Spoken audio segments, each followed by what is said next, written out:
دن جنگل میں بہت زیادہ گرمی تھی۔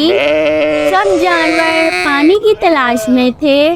ہاتھی جو بہت بڑا اور مضبوط تھا وہ بھی پانی کی تلاش میں نکل پڑا۔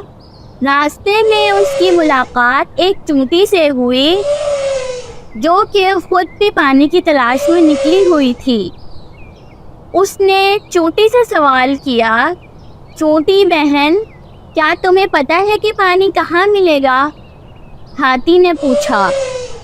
چونٹی نے جواب دیا، نہیں ہاتھی بھائی، میں بھی پانی کی تلاش میں ہوں، چلیں ہم دونوں پانی مل کر تلاش کرتے ہیں۔ ہاتھی اور چونٹی ایک ساتھ پانی کی تلاش میں نکل پڑے۔ چلتے چلتے ہاتھی کو جنگل میں بہت زیادہ مشکلات کا سامنا کرنا پڑا، لیکن دونوں نے ہمت نہ ہاری۔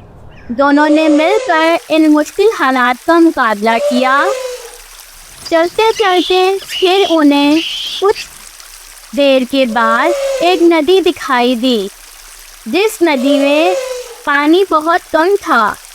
وہ ندی کئی عرصے سے بہت زیادہ خشک تھی۔